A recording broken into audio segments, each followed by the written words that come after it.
Welcome to episode 29 of the Realtor for Hoopers interview series. Today's guest is a member of the 2008-2009 Denver East champions, right? Yeah. Jeff Hampton. Thank you. Appreciate you coming, man. Thank you. Every time I flick the wrist, you can bet that it's a switch. Realtor for Hoopers, welcome to the main event. I'ma give the people what they ask for. Whole squad moving like a task force. We move with military precision, accomplishing any mission. In 2020 division, just don't see no competition, don't see no opposition. We on top of the game, we not one and the same. I'm Stephen Curry, the range, I Allen out with the cross. I'm Kobe Bryant, the fade, I'm one that's calling the plays. Now what else more can I say? So the question we start everyone off with is tell us your basketball story. You can start from however young you want. You can go as deep as you want. But just kind of give you the floor to tell your story. My basketball story starts at the Eastside YMCA. I played for the Maroon Junior Nuggets. Okay. So, everybody was the Junior Nuggets. Yeah. They had different colors. So Yeah. I was the Maroon difference. Denver, I was in the Maroon team. I remember that. I'll never forget that. That's one of my favorite colors now because that's my first team. But I don't really play a lot. I was really a football kid. Okay. But then I jumped back into it in middle school, and I only play 8th grade. I didn't make the 7th grade team. Okay. Didn't make the 2nd grade. Not because of skill. Is my attitude and my character, man. I was a wild little kid. Yeah, some growing up to do. Yeah, some way growing up to do. But then, man, I really dove into it. I was around a lot of competition. So Brian Holland from East created a team that I really expanded my game on. Then I went to play for Hiawatha Davis. And so on and so forth from there. So I met so many great coaches in Colorado, like from John Bailey, Anthony Harden, Ernest Jones. Oh boy. Yep. David Carey before I had Rudy Carey. So many just like real steeples in this game. Keneal Dickens. But then go on to East High School. Play all my years there. Then that was your senior year you won the championship. No, it was my junior year. Junior year, okay. So actually my junior year. So now I actually go to school for football. Okay. Yeah. Is that CSU Pueblo? That's CSU Pueblo. So now that's when I walked on to the CSU Pueblo basketball team. Okay. Okay. And then so from there. So yeah, that's just a big chunk of it, man. I got so many stories of so many. So then, at what point in college did you play both sports in college, all the way through, or what point were you solely basketball? At what point I was my sophomore year, sophomore year. So going into it, I was an outside linebacker, 6'4" outside linebacker. So, but the problem was that I had the speed, I had the athleticism. I didn't have the body though. God. You know what I'm saying? Even with me lifting weights, I couldn't gain the necessary weight to handle left tackles. Yeah. You know what I'm saying? It's a different world. They're just moving you wherever. Yeah. Oh man, I'm trying my hardest. I cannot move this 270 pound 6'6" left tackle, right? Yeah. So I gained weight. I went into college around 205. I think during my football time, I gained 20 pounds. So I was like 225. Okay. Still a skinny guy though. I'm 6'4", and it's 225 is not. Your center of gravity is not low enough. Yeah, center of gravity is definitely not low enough for that. So then I was talking to my coaches, and they were really excited about me, and they kind of moved me to receiver to the start of it. But then I got the itch, man. I was playing intramurals in college, and with this new body I had, I was going crazy. Oh yeah. I was stronger. I was moving basketball players. Yeah. Like it was nothing. Like, you know what I'm saying? I was a lot stronger, a lot more fast, a lot more explosive. So then I was like, man, I just got the itch, man. I'm gonna play hooky from practice. I'm gonna play hooky for practice, and I'm gonna go try out. I'm gonna see what this is like. Yeah. So I tried out, and man, it's like the best basketball I've ever played. It's another story. I'm gonna tell you that later. With me and my roommate, it's one of the first people I played AAU basketball with was my roommate. Yeah. So we was playing outstanding, but I got the spot. They asked me, "Was you playing football still?" And I said, "Nope, nope, I'm not. I'm a hooper now. Yeah, I'm a hooper now. If I get on the team, I'm a hooper now." So yeah, and then it just went from there, man. So that's cool, man. I appreciate you going through that, man. Everybody's got a story to tell, and everybody's story is different. So I always like to hear that. So I appreciate you going through that. And also a big part of my story, I was such a chameleon in basketball. That's why I think I'm a really good coach, because I had started out that I was not the most skilled guy. I was not good. Yeah. I would catch the ball, I would give it right back. I'll get that rebound, get it out, I'll run down, right? So then it just transforms to, hey man, now I'm a role player. Okay, wow, okay, now I'm getting in the game.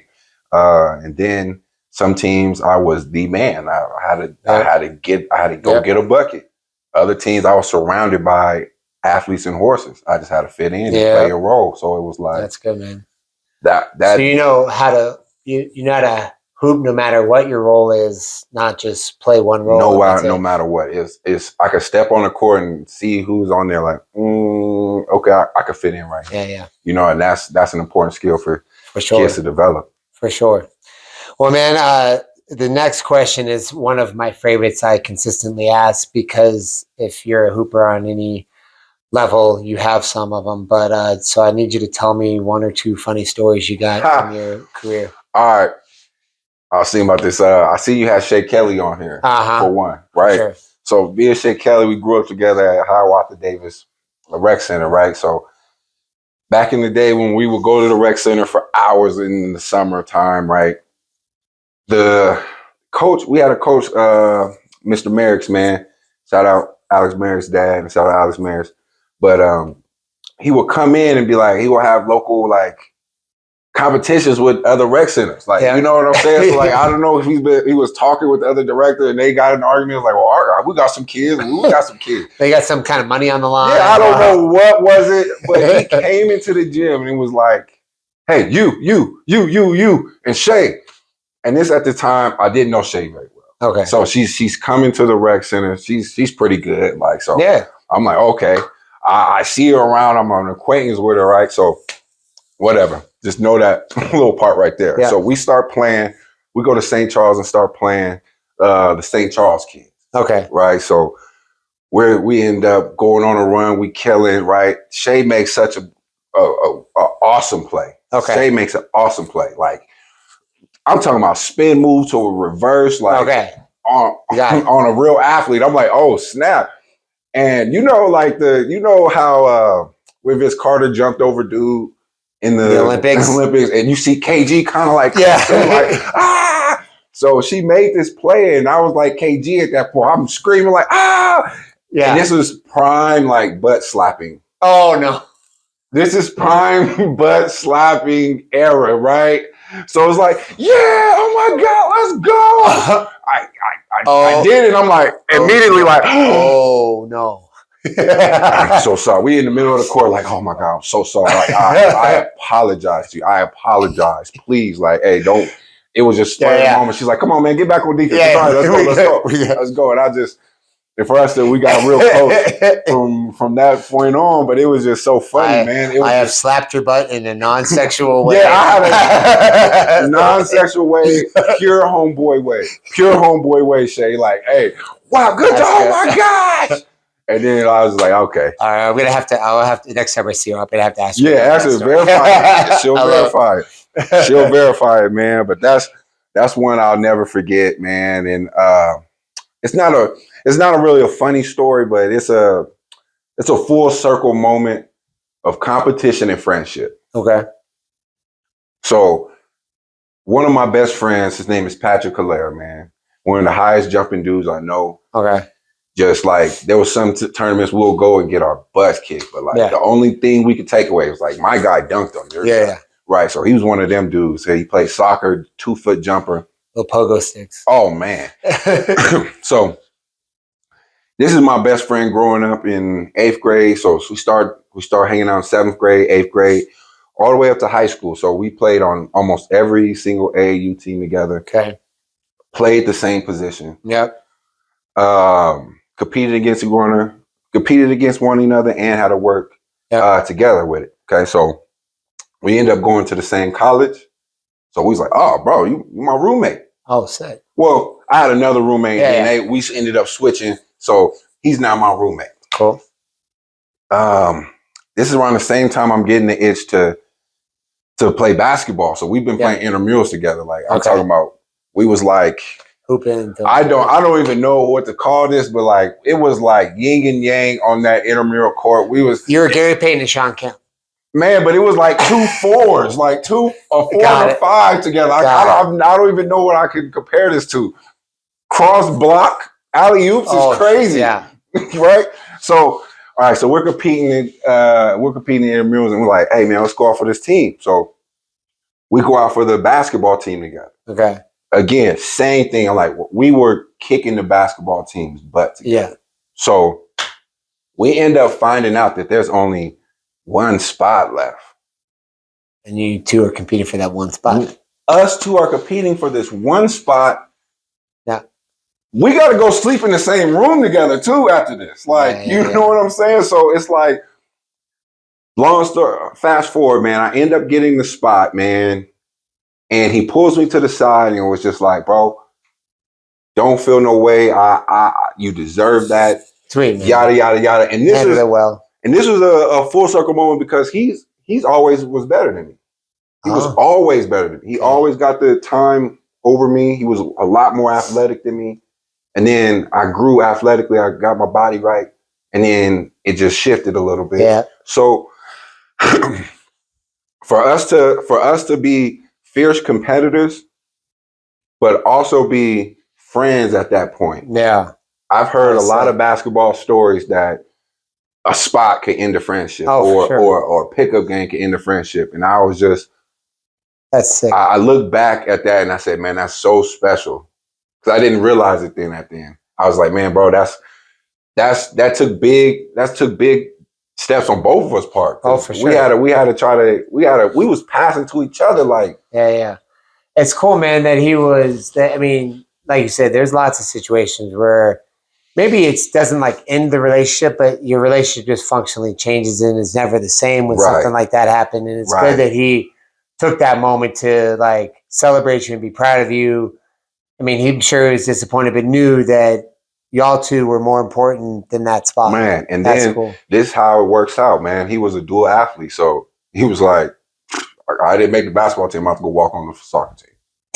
Yeah. And he made the soccer team. Yeah. So that's how it was just like, man, like we could have really beat. He really could have really soaked on it. And it was just like, man, no, compete. Be happy for your teammate. Be happy for your friend. And it'll always work out for you at the end. You know what I'm saying? So that was just not really a funny story, but it's just a story that I want the young athletes to come out to and say, never hate on your teammate, never hate on your friend. Compete as hard as you can with each other. Because that's just iron sharper than iron. Yeah. At the end of the day, you guys are going to be two sharp swords. So, I love it, man. Appreciate you. Thank you, Pat. Love you, Pat. All right, man. So you are a trainer and a coach for Pluto basketball. Mm-hmm.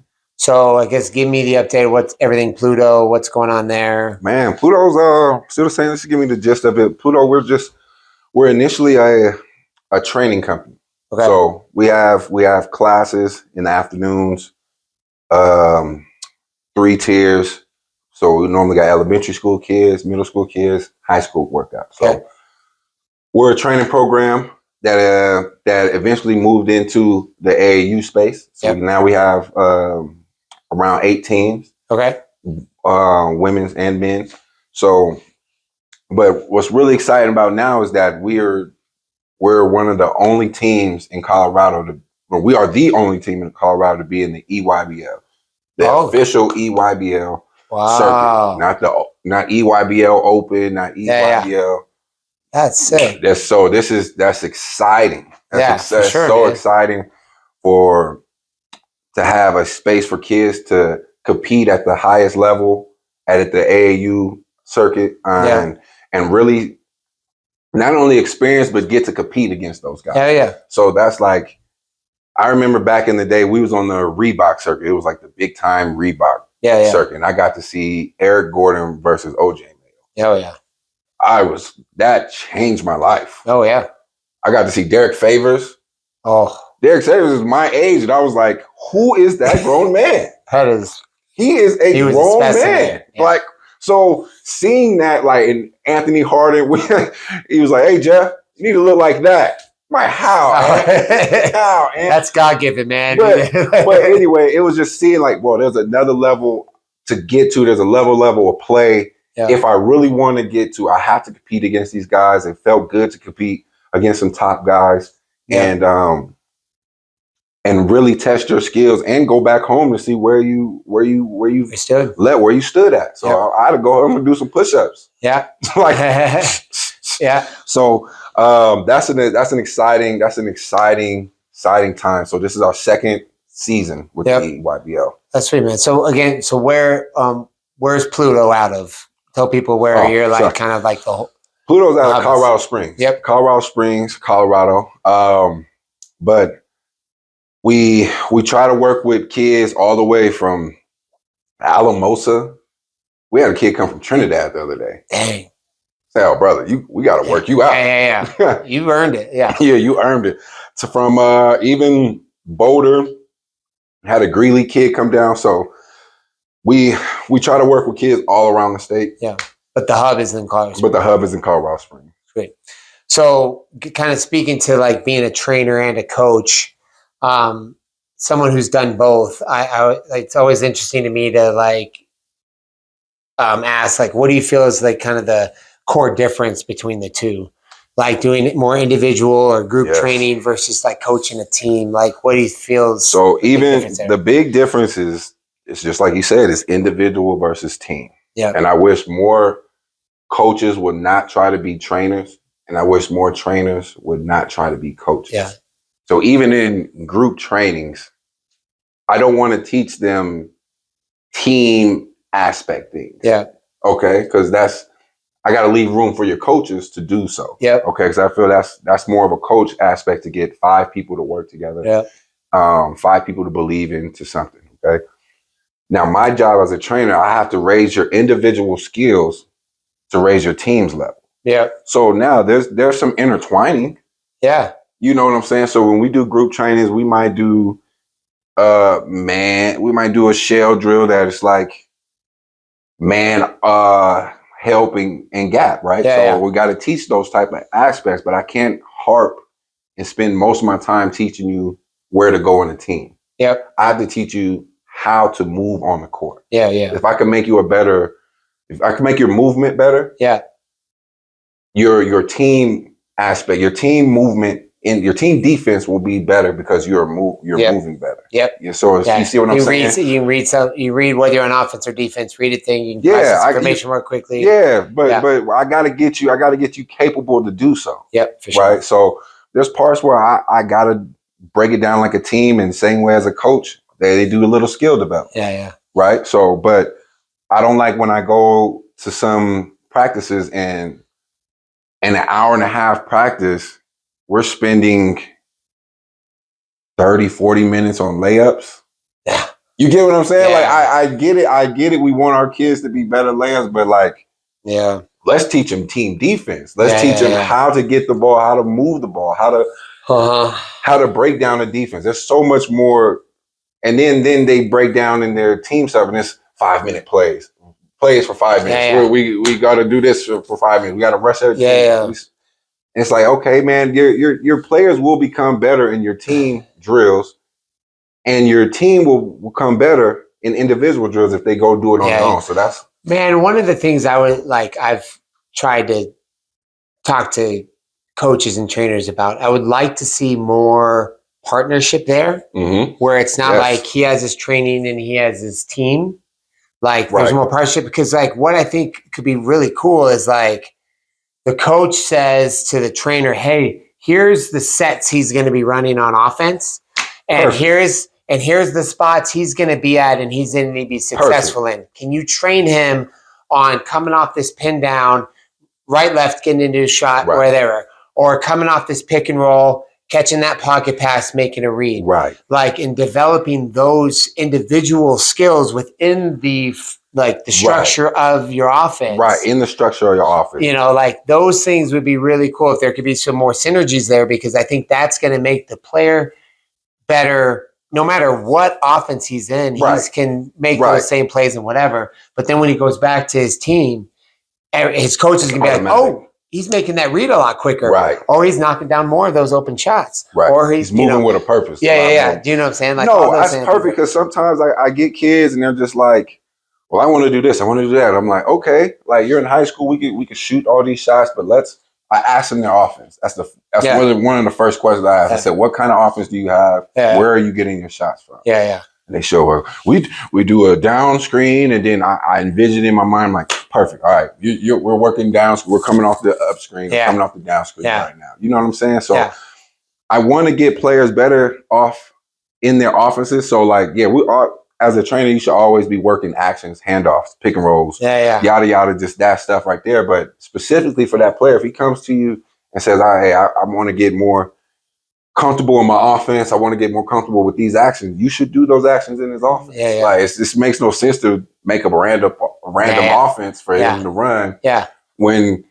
Or don't practice bringing up the ball when he's not the point guard. Don't practice bringing the ball when he's not the point guard. Let's practice running the floor. Get it set, come back and up. Like, you know what I'm saying? Like, it's I would love to see that too. Because I was saying but it's gonna be my next part, cooperation. With each other. Like, it seems so competitive. Like, and it's always getting competitive because it's business, right? So, but like, I shouldn't be competing with Rudy Carey.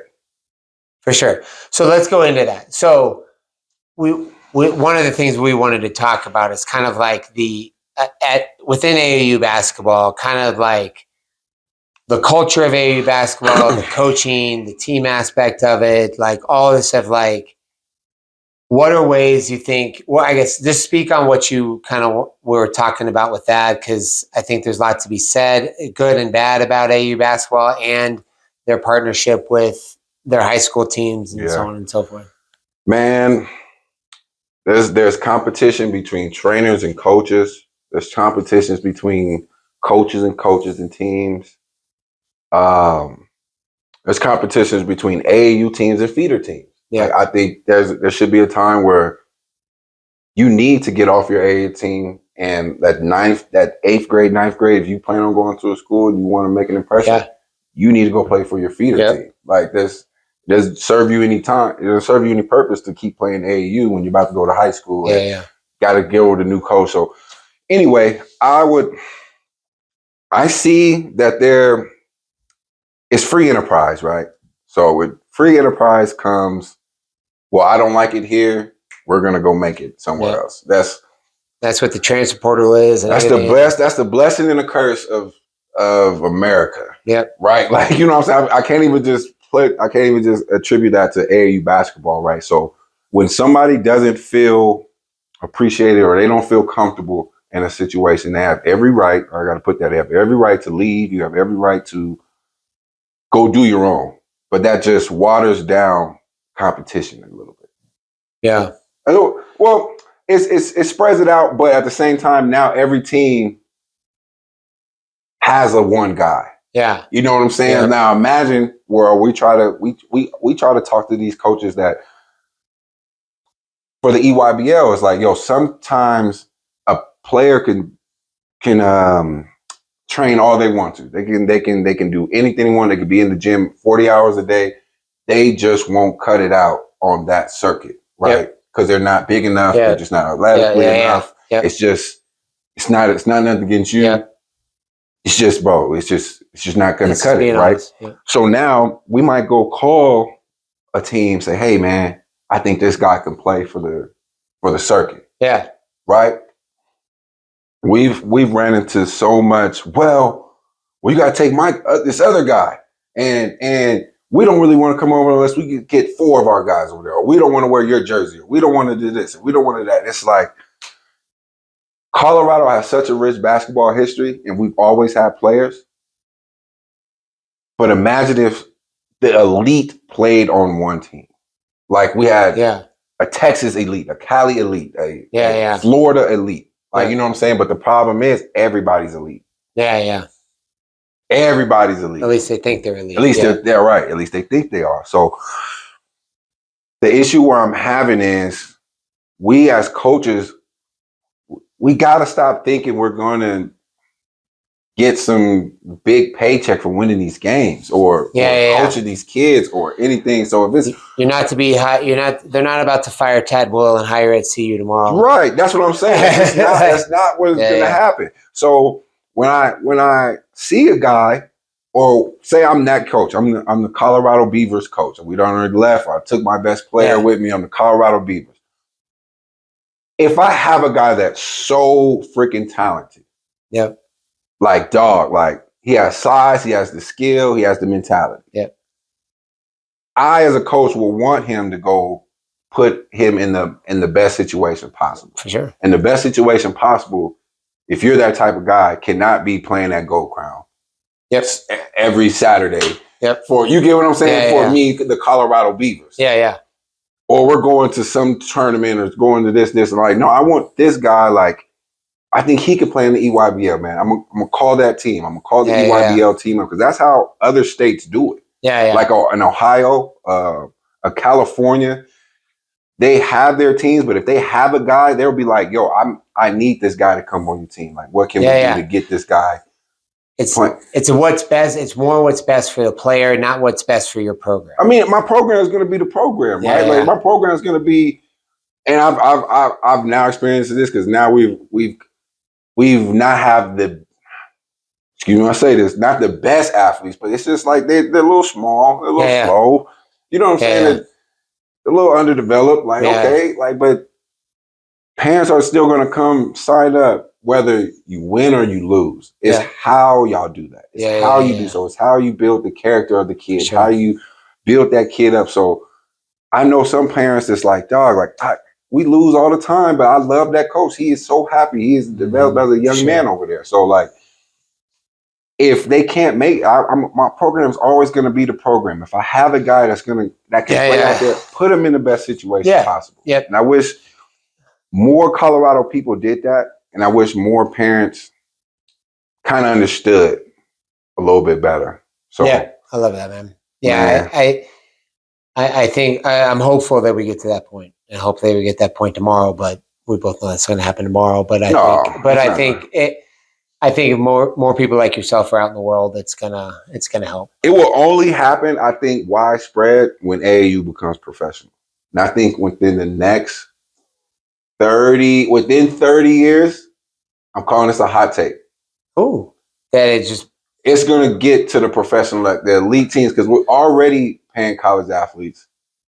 They're OTE guys. We're already getting. I mean, they're already getting paid in some way. Yes, in some way, some fashion. Yeah, the but elite it's teams, actually like established and legal. Right. They can get NIL money. And I think we're gonna, because right now I think the AAU system is kind of like the mob right now. Like they can do anything they want to right now.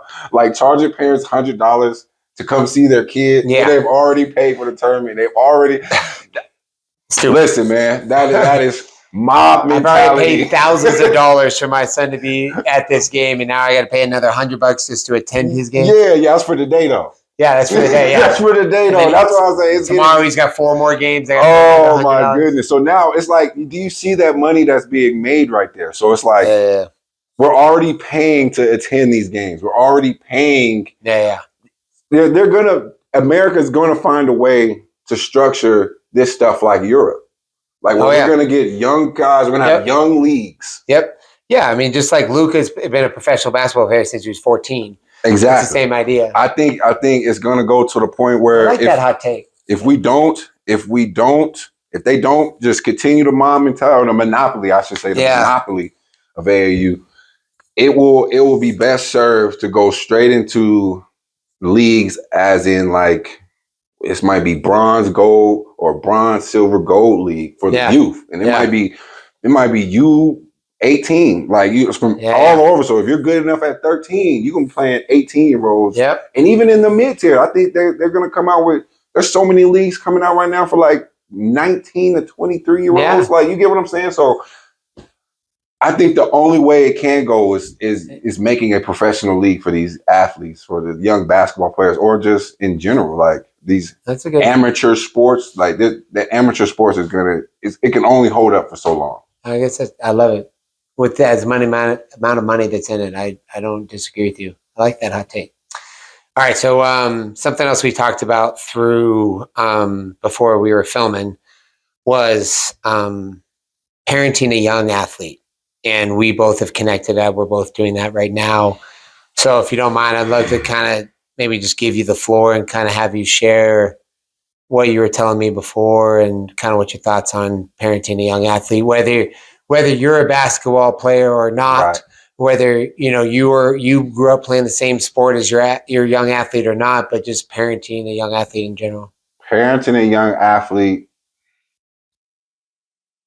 is a special job, right? Because that's where I didn't even get to, how can I put this? It's a special job because we have to literally see in our face and unfold their mental state, their physical state, and their just their willingness to compete, right? Yep. And we have to nurture that. Yep. Nurturing that comes in different ways. So when I see nurturing comes in different ways. So you can nurture that hard work mentality by going to work every day.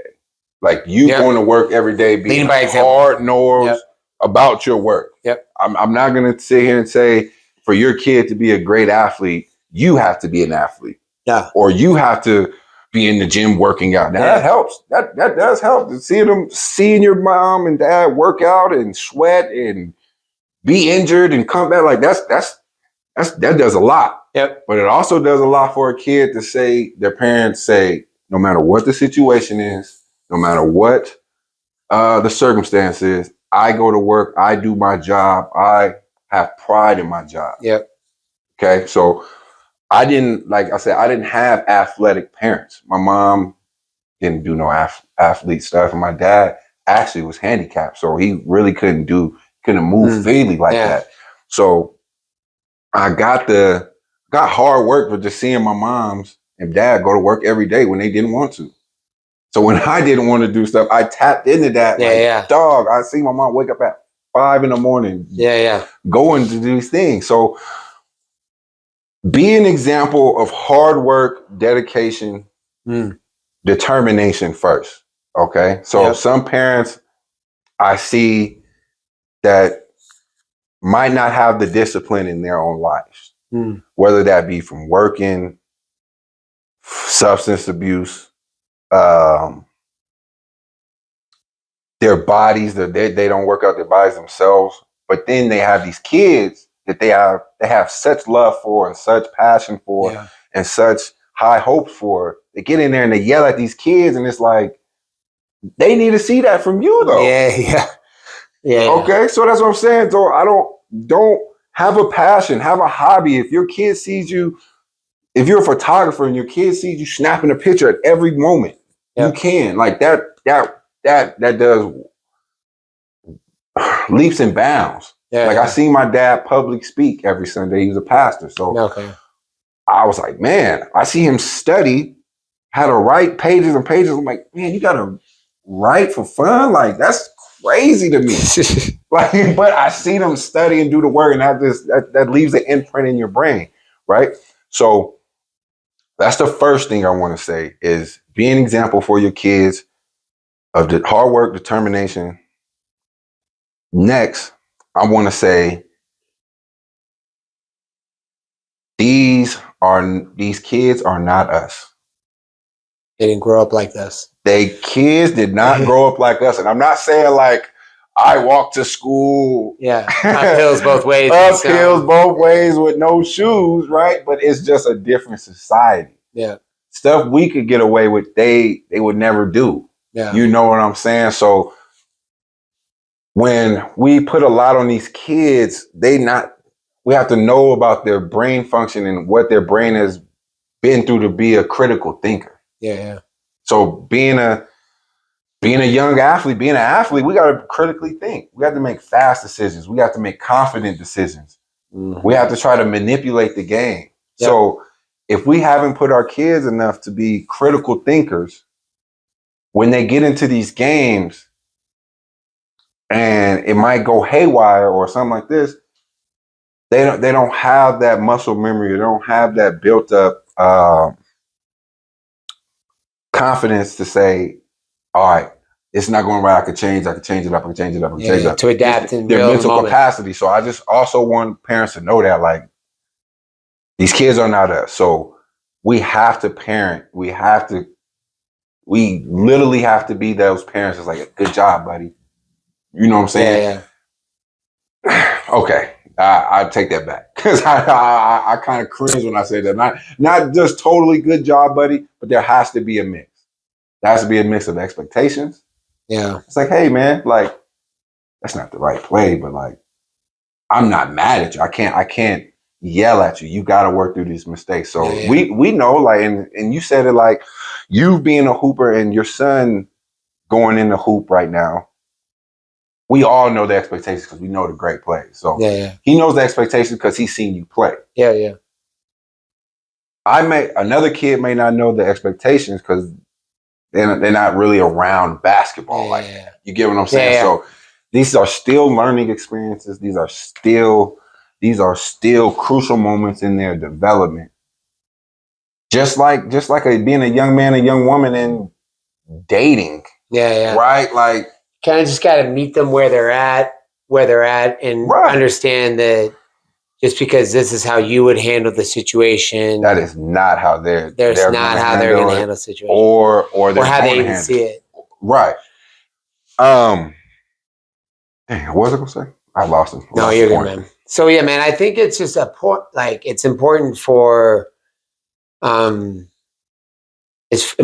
parents to understand that, just like you were saying about the hard work, whatever pressure you put on them, they already have pressure because the world where they live in, because it's because of social media, there's more and more of it. It's a pass or fail society. Right. And where there's so many times where you and me were growing up, we made mistakes and nobody, including your parents, they don't even know about it. They didn't know about it. There was no video evidence. We're going to leave you a gray area to fix your problems. We're going to leave you that gray area to say, hey, man, you go. Yeah. Now, if you make a mistake and one of your buddies sees a mistake, he may text your other buddy and put you on blast or blah, blah, blah. And so you just got to realize that everything's a little bit more in focus in their world. Yes. So therefore, we have to understand that there's already inherently a little bit more pressure at a younger age than there ever was in the generation before you. Yes, because I can imagine trying to be a young athlete and all I see is highlights. Yeah. Like, you know what I'm saying? Like, we were coming up in the time where YouTube came out and there started being highlight reels and everything. But we lived in a mixed society where it was real life and online. Yeah. Right? So it's like, man, I see his highlights, but I see him in real life too. And where our brain could make the connection to say he's not always perfect. Yep. Or that this player is not always perfect, right? So with these kids, it's so hard. It's like you said, it's a pass or fail society because of how instantaneous things are, right? Yep. And also, parents, it's a new world where we could go to the gym and work on our own game. Yeah. Right. We kind of have the wherewithal to say, like, if I want something, I got to go get it and practice it. Yeah, right? yeah. These new kids, and this is just by the evolution of parenting and society, they get everything brought to them. Yeah. You know what I'm saying? So it's like they have to learn those experiences as we bring them. Yep. We have to also notice we have to be better teachers. We have to be different teachers. Yes. I'm not going to say better teachers because I have some great teachers. We have to be different teachers than our teachers. Approach it in a different way. and to teach it in a different way. So, man, workout was about to. We also have to just take our time with these kids, be better teachers, be different teachers. I lost my point, but I just got to say, teaching these kids today, and as an adult, I just see some confidence get snapped like that, from dads in the stands, moms just yelling crazy stuff out, like hit the home run, like what you talking about, mom? Like, or it's just we have to be realized, like, oh, that's where I was going. Everything's brought to these kids. Everything, we are so involved in our kids' lives now, like we don't want to miss anything. Yeah. Right. So now, if they make a mistake, or we have such anxiety on us as parents too, and that's where that comes from. Like when you see a parent and little Jimmy makes a mistake, and he's like, that's his anxiety. That's his frustration getting put out. You know what I'm saying? Because we are also anxious as society too, because we live in the pass or fail society now. So now little Jimmy makes a mistake. Oh, I think the coach is going to take him out, and now he's a failure. Now the dads are looking at me and saying, I'm not a great dad. Like it's like they're mimicking everything that you're doing, and so part of the world we live in. So man, so we gotta just be better examples of being calm through pressure, being calm through adversity. So that starts with the parent too. Like I'm an example. I'm on a personal example of I had to check myself. Check myself. Because again, I was coaching my son. I was expecting him to be the best player on my team, even though sometimes he wasn't. Like, you know what I'm saying? We have some good dudes, but I expected him to make great decisions and everything else. So now it was a little double whammy. When he made a mistake, it was like, oh, your son and your point guard made a mistake, right? So I had to get past that and say, man, I can't mess around. I got to give him confidence, build him up, also hold him accountable. Because as athletes, that's a big part of our existence is accountability. Did you make the play or did you not make it? But at the same time, if you didn't make the play, there's more plays to be made. I can't kill you on that play because you didn't make that one. I love it, man. Yeah, and especially I'll end it with this, like making sure when you're parenting a young athlete that, hey, we're going to, like you said, we're going to model hard work and we're going to show you how to work hard. We're going to whatever. And I want you to love the game and work at it, whatever your plan. But my love for you is completely separate from what happens on that court or field or whatever. You know, just making sure they understand that. It was hard for me to get to that. I loved my son. Whoa, he did a great game. Whoa, horrible game. We cannot talk for an hour. Like I need some time. I needed to be better at that because now he's like, man, I want to talk to my dad. Dad's like, so we got to be better as adults, not put that on our kids. Always. All right, man. Well, before I ask you the last two questions, something that you brought, and I want to give it some life on the pod, is you brought this book, Role of a Lifetime. Let's see if you can throw it here. I think you can see it now. But so tell me about this book. Role of a Lifetime is the story of Larry Farmer. Larry Farmer is from Denver. Went to Manual High School. Is my uncle, right? My great uncle. So I didn't learn about Larry until I was in high school. And even in high school, when your mom's telling you stories, like it's never like historically accurate. I remember I was like, She's like, oh yeah. Uncle Larry, he played basketball. All right. Okay, that's cool. He went to some college. I said, okay, Uncle Larry was a hooper. But then I grow up, right? I'm getting more and more information. So I see this picture and I'm like, wait a minute, that's UCLA? Uncle Larry went to UCLA?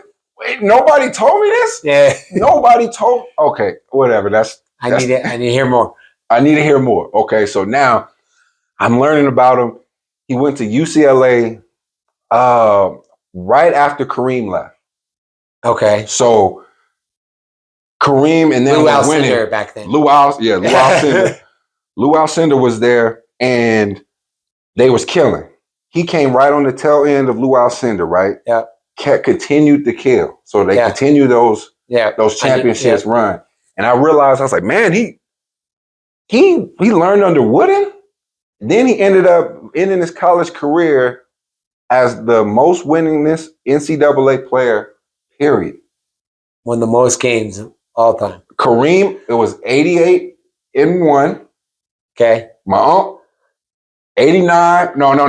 Kareem was 88, 89 and 2. Okay. No. I'm sorry. You're good. Back it up. Kareem, 88-2. Okay.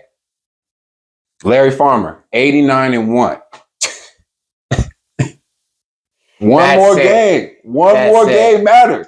They was on the same team. So again, this book tells big hence role of a lifetime. My uncle was not the star of UCLA. No. He played with Jamal Wilkes. He played with Bill Walton.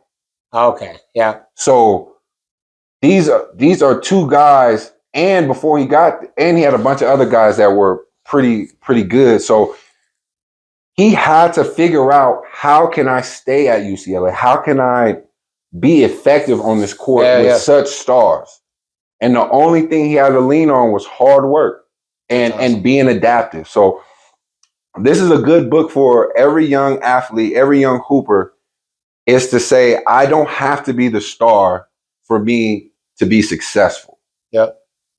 And in today's culture, it is thrown at these kids. It is pushed at these kids. You must do a step back. You must shoot. If you're not shooting 12 shots a game, it's like, that's not reality for all kids. Man, some kids is just a really good rebounder, and he could lead the rebounding states if he focused on that. Yeah. But sometimes we throw too many things at kids. Hey, you got to be a rebounder. Hey, you got to be a scorer. Oh, you also got to be a defender. You also got to be lights. You also got to. It's like, sometimes you got to pick one thing and be great at it. And for sure, like if you, there's only a certain amount of Stephs. There's only a certain amount of LeBrons, whatever. But I always like to tell kids too, like, hey, there's guys in the NBA that you may have never even heard of getting paid $25 million because they know how to play a role. They know how to set a screen. The board man gets paid. I tell kids, especially we get professional players all the time, or kids that's coming to college want to go overseas and everything. We're just like, listen, all that other stuff you might have scored 30 at your college. Yeah. You're gonna be a defender at the next level. Like, because you're going against 6'5", 6'7", 6'9", pure skills, just God-given body talent. Where can you fit in there without taking the ball from him? Because they're paying that money, that boy money to do his job. Yeah. And anybody that comes in the way of him doing his job, gotta go. Yep. So if you want to stay in this league, if you want to stay getting paid, do one thing great. Yeah. So, and I tell kids, so this is a great book because there were so many teams that kind of came through UCLA by the time he was there. So many stars, and he was just had to figure it out.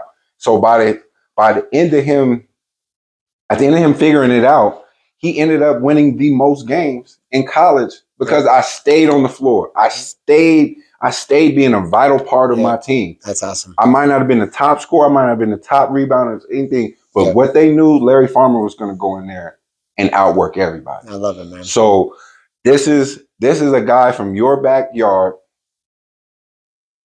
6'5", you know what I'm saying? So it's a different game. Yeah.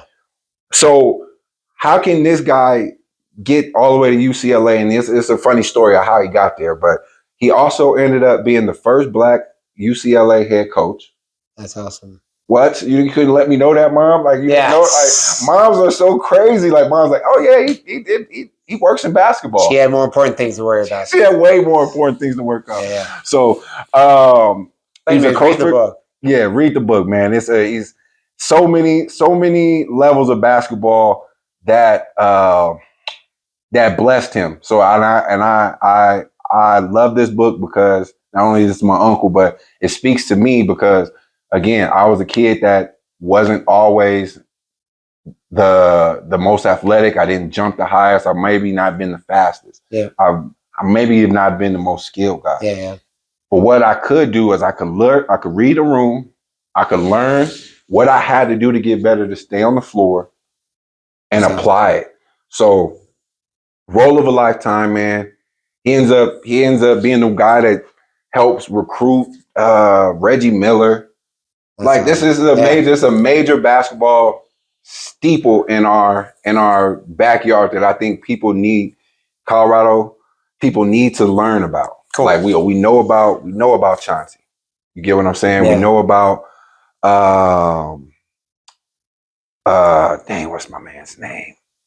Anyway, we get the major names. So this is a name that's forgotten, and it's important to hear, just as long as it's a Chauncey story. It's important to have the same stories like this, where that any player can connect to, not just a guy that was a star all the way through. Right. So, exactly, man. Well, good, man. Well, last two questions.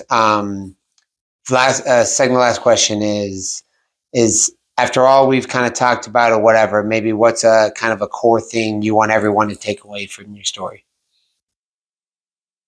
A core thing I want everybody to take away from my story is the power of relationships. The power of being versatile. The power of being coachable. So again, it's a different time. We could hop teams like we've wanted to. So I hop teams like chicken grease, you know what I'm saying? So pop. I was here, I was there. But every coach I try to give my best to. Every coach, I had to learn something and I approve what I can put out there. But the biggest thing is that I didn't try to disrespect anybody, and I didn't. I did. I always try to come in and put my best foot forward. Yeah. You know what I'm saying? So with those relationships and me being versatile has led me to have such relationships in the AAU game today. Because those same coaches that were just AAU coaches when I was playing, they're college coaches now. Yeah. They're high school coaches now. Yep. So they might be recruiting somewhere. So it's like, man, like I could go into a gym and see a coach and we could have stories and he has pleasant or non-pleasant things to say about me. You know what I'm saying? But at the end of the day, being versatile, having great relationships, giving everything to basketball. Basketball will always pay you back. Yeah. Basketball is a pay you back sport. If you cut without expecting the ball, you eventually that ball will run around to you. You know what I'm saying? Same thing. If I just do my hard work and box out, sometimes that ball falls right into your lap. For sure. So the power of just being versatile and working with everybody, man. Yeah. In this game of basketball, it can't be just, this is my coach, this is my guy. Yeah, and that's it. You will limit yourself to only that coach and your guy. You know what I'm saying? So please, if you've seen this, take away from my story, man. Work with a lot of coaches. Give your all, give your best, be respectful. Basketball always pays itself out. Love it, man. That's cool. That's really powerful. All right, last question. Sometimes it's the hardest one, but what's your one favorite thing about hoop? It's coming. I think my favorite thing about hoop, man. I think that my favorite thing about basketball is it's such a social game. Yeah. That it's more social than I feel any other sport because, you see it all the time. Kids want to play with their friends. Yeah. Kids want to play with the coach that they know, right? Excuse me. But basketball is about trust and respect. Yep. That's very much it, man. For sure. Like you can earn trust. You can lose respect. Sometimes you don't even have to earn the respect because if 7-footer walks in the court, I'm giving him the ball. He got the respect from the body, right? Yeah. So you can earn the trust and respect of your peers. and you can see the literal social aspect in their lives change around that. Yep. Like I've seen kids come through, they not talking to anybody. They can't talk. They're just that type of kid. Yep. They get on the court, they make some plays. It's like, hey man, what's up? Oh, what's up? Yeah. Now we're talking, now we're connecting. Or a kid might come out, they don't get the ball passed to him. Yeah. Because maybe he's on a team with 3 friends. Yeah. They know each other, they trust and respect each other. Yeah. I have moms come all the time in groups. They're not passing my kid the ball. Yeah. And I have to tell the mom, does he have any trust and respect? Yeah. I was like, if not, you know, you can earn trust going to get a rebound giving it up or going to get a steal. Oh, okay. That's trust and respect. Yep. Boom. You running on the outlet or you're running hard on the outlet. Yeah. Bang. I have to give it up. It's my job to give it up. So now that's just my favorite part of basketball. The social dynamics of it all. It's the social dynamics of it all that I could not know a guy from a can of paint.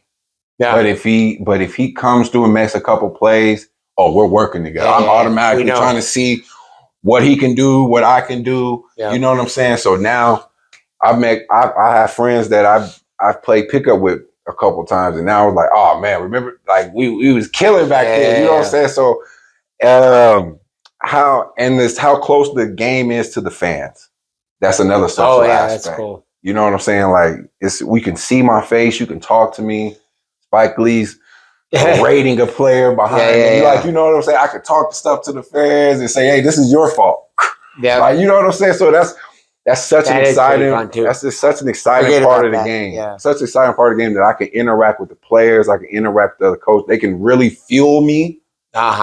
Like, you know what I'm saying? Like, oh, your crowd is really making me mad. Like, they can really fuel a player to do better. Or they can kill your confidence. Oh, for sure. They can, like, you know what I'm saying? So I love that part of the game. All those social dynamics, man. That's really cool. I love that part of the game, man. That's a lot of people skip over that part when trying to play basketball. And I'm saying, bro, you can get better at basketball with building relationships. For sure. Like, you get what I'm saying? Yeah. Now I'm getting more touches. I'm getting more of this. It's like, so that's what I tell a kid, man. You want to get better at basketball. Come give everything you can to it. Don't hold nothing back. Pass to your teammates. Be a great teammate. Like, you know, be a social person. So if they do something great, you congratulate them. Yeah. Same way, if I do something great, I'm gonna expect a high five or, hey, Jeff, good job. Yeah. You know what I'm saying? So. Well, man, I appreciate you. It's been a great conversation. Thanks for the time. Anyway, it's been long overdue. I'm glad that you drove up from Colorado Springs to do this, man. I appreciate you, man. Jeff, anytime. Thank you, man. Have a good one. Every time I flick the wrist, you can bet that it's a switch. Realtor for hoopers, welcome to the main event.